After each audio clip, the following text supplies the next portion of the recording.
Hi అండి. నేను యాక్చువల్గా బాగా డిస్టర్బ్ అయిపోయాను వీళ్ళ వల్ల. చాలా చాలా డిస్టర్బ్, మామూలు డిస్టర్బ్ కూడా కాదండి. ఎలాగంటే వీళ్ళు నేను హైదరాబాద్లో ఉంటాను. అప్పుడు అమ్మ కూడా నాతో ఉండేది. అర్ధరాత్రి 1 గంటకు వచ్చి నేను ఆ ఇంట్లో దాదాపు 8 ఇయర్స్ నుంచి అదే ఇంట్లో ఉంటున్నా. కింద అరుపులు, పిచ్చి పిచ్చి అరుపులు. ఎలా డిస్టర్బ్ అవుతాం మీరే చెప్పండి. మనం 8 ఇయర్స్ నుంచి ఒక ఇంట్లో ఉన్నప్పుడు కింద అరిస్తే మన మెంటల్ ఆఫ్ ఎలా ఉంటుంది చెప్పండి. ఎలా అంత డిస్టర్బ్ అవుతామని కంప్లీట్గా డిస్టర్బ్ అయిపోయారు, పిచ్చి పిచ్చి అరుపులు. ఎందుకంటే వీళ్ళైతే సంవత్సరానికి 4 ఇళ్ళు మారుతారు. ఒక ఇల్లు కూడా కాదు, 4 ఇళ్ళు మారుతారు. హైదరాబాద్ వచ్చి 14 మంత్స్ అయింది, వరకు ఉన్నారు, 14 మంత్స్లో ఉన్నారు. 14 మంత్స్లోనే వీళ్ళు దాదాపు 5 ఇళ్ళు మారారు. వే ఆఫ్ మెంటాలిటీ మీరు అర్థం చేసుకోవచ్చు. బెంగళూరులో కూడా వీళ్ళు చాలా ఇళ్ళు మారుతారు. స్టెబిలిటీ ఉండదు వీళ్ళకి. చాలా డిస్టర్బ్ చేస్తారండి, మామూలు డిస్టర్బ్ కాదు. అమ్మని తీసుకెళ్తాకి ఎస్ఎడ్ అని కూడా పెద్ద 420, మామూలు 420 కూడా కాదు, బిగ్గెస్ట్ 420. ఎందుకంటే తండ్రి నేను మాట్లాడకూడదు కాబట్టి ఇది నా పెయిన్, నేను అనిపిస్తున్నాను పెయిన్ కాబట్టి నాకే తెలుసు ఆ పెయిన్. ఇలాంటి తండ్రి ప్రపంచంలో ఎవరికి ఉండకూడదండి. ఎందుకంటే అమ్మాయి విషయంలో కొన్ని మాట్లాడిపోతాకి కూడా కారణం కూడా అదే అవుతుంది. ఎందుకంటే వీడికి కరోనా వచ్చింది. కరోనా అప్పుడు డైరెక్ట్గా మా ఇంటికి వచ్చేసాడు కరోనా వేసుకుని. యాక్చువల్ నాకు చెప్పలా, మనం ఉండే single bedroom house. Double bedroom house అయితే పర్లేదు, ఏదో ఒకటి రూమ్లో పెట్టేయచ్చు, ఫుడ్ వేరే బాత్రూమ్ ఉంటాయి. Single bedroom house, single bathroom అన్నీ ఉండే. నేను, అమ్మ, సుష్మా, చిన్న పాప. 1 ఇయర్. వాడికి ఎంత క్రూయల్టీ లేకపోతే 1 ఇయర్ బేబీ ఇంట్లో ఉన్నప్పుడు ఎలా వస్తాడండి? ఏ తాత అయినా వస్తాడా? అంత క్రూయల్టీ కట్టాడు. 8 ఇయర్స్ తర్వాత పుట్టిన బేబీ అది. ఆమె తప్పని చెప్పింది, తమ్ముడు భార్య తప్పని చెప్పింది. ఎలా వెళ్తారు అంటే నీకు అడిగేస్తున్నాను, ఎలా అక్కడికి కొడుతాడు ఇటు బాత్రూమ్ కడిగేవాడా? టీవీ బెడ్రూమ్లో ఉండేది, బెడ్రూమ్లో వచ్చి కూర్చొని తగ్గేసేవాడు అత్తమాను.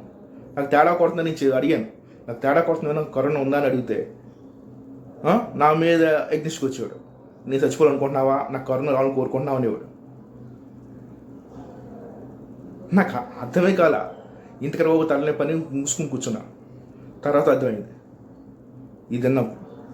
ఇంకో విషయం అండి, నేను ఏ కాల్ రికార్డ్ నేను చేయాల, వాళ్ళు చేసుకున్నది. ఇది సుబ్బారెడ్డి పంపింది నాకు, సుబ్బారెడ్డి సాక్ష్యం కింద పంపింది.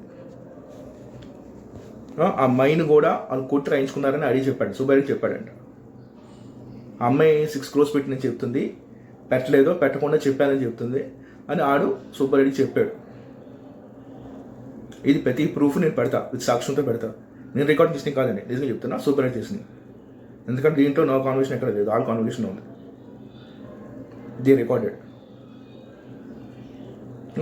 వీళ్ళు మైండ్ తీసుకుంటే మైండ్ అనేది వాళ్ళు తీసుకున్నప్పుడు వాళ్ళు కట్టుకోవాలి తప్ప, ఆల్రెడీ నా పొలం మీద తీసుకున్నాడు. ఇప్పుడు నా పొలం నేను అమ్ముకుందాం అనుకుని అడ్డు వచ్చేస్తున్నాడు. ఆ డబ్బు నేను సొసైటీలో డబ్బులు తిన్నా, నాకు అది వడ్డీ పెరిగిపోతుంది. ఇటు నేను చేసిన నా అప్పు నాకు ఉంది, ఈ క్రెడిట్ కార్డు వాటిలో మీరు తీసుకున్నది నేను క్లియర్ చేసుకుందాం నా ఫ్రెండ్స్ దగ్గర తీసుకున్నది అని క్లియర్ చేసుకుంటే ఈ డబ్బు వచ్చేస్తున్నాడు. ప్రతి ఇది బేరం చేస్తాం, చెడు కొట్టేస్తాం. అదొక ఆనందం కింద ఫీల్ అవుతున్నాడు ఎస్ఎల్ఈటీ అనేవాడు.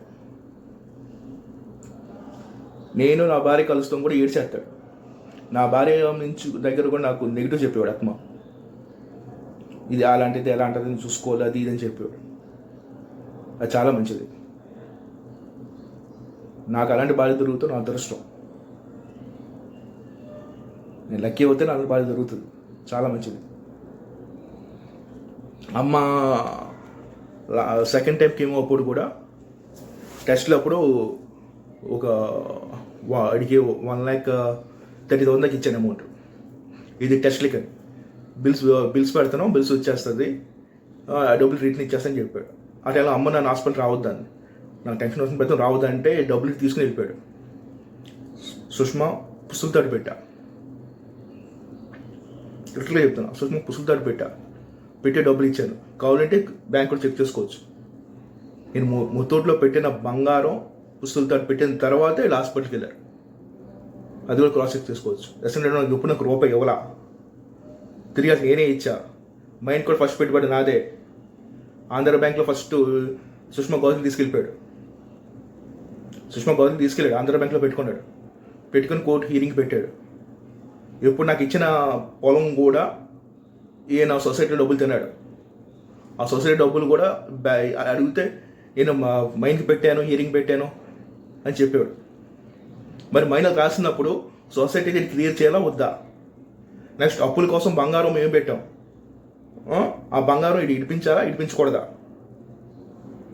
ఇప్పుడు తగ్గ ఎంత వడ్డీ అయింది? ఎవడు కడతాడు? మా మాంగారు ఎంత కడతారేనా? మా మాంగారు చాలా మంచి మనిషివాడు, చాలా మంచివాడు మనిషి. ఆయన ఎక్కడి నుంచి తెస్తాడు? మా అంగ దగ్గర కూడా ఇది మైన్కి డబ్బులు కట్టాలని 1 లక్ష తీసుకెళ్ళిపోయాడు, డెటెన్స్ కట్టాలని. ఆయన దగ్గర డబ్బులు లేకపోతే బయట నుంచి అప్పు తీసి మరి డబ్బులు ఇచ్చాడు, తప్పేం తీసుకుంటున్నాడు. మొత్తం రాసేసి దగ్గర ఏం లేదంటున్నాడు. ఎవడు అడిగాడు ఇది ఎవడు రాయమన్నాడు? వాళ్ళకే అప్పు తీసుకున్న తర్వాత రాసుకోవాలి తప్ప కావాలని మనిషిని బ్యాడ్ చేస్తాం. ఆ క్యారెక్టర్ నాకు చాలా ఇష్టం. నేను చేసిన జాబ్లు ఎక్కడ ₹1,00,000 లంచం తీసుకోవాలా. గోపాలపురం బాబు కూడా విషయం తెలుసు, ఎందుకంటే నేను 2009లో I got inspection in West Godavari అండి. ఇది ప్లాస్మా టీవీ ప్రతి మండల ఆఫీస్కి వెళ్ళి చెక్ చేయాలి టీవీ వర్కింగ్ లేదని. ఆ టైంలో కూడా అప్పుడు టీవీ ఆఫర్ వచ్చింది, ప్లాస్మా టీవీ అన్నీ వర్కింగ్ అని రాస్తే టీవీ వస్తుందని. ఎందుకంటే అందులో దాదాపు 30% టీవీలు పనిచేయట్లా. నేను అదే రిపోర్ట్ ఇచ్చాను, పనిచేయట్లేదని. ఆఫర్ కూడా బాబు తెలుసు, గోపాలపురం బాబు కూడా విషయం తెలుసు. బాబుగా చెప్పాడు, నేను రాస్తే మీకు టీవీ వస్తుందని. నేను ముట్లా అది నేను హానెస్ట్గా ఉండేవాడు. నా క్యారెక్టర్ని చంపేశాడు సార్ వీడు. అందుకే నాకు బాధ, ఫీలింగ్ అదే. బయటోడితో యుద్ధం చేస్తాం ఈజీ, సొంత ఇంట్లోడితో యుద్ధం చేస్తాం కష్టం.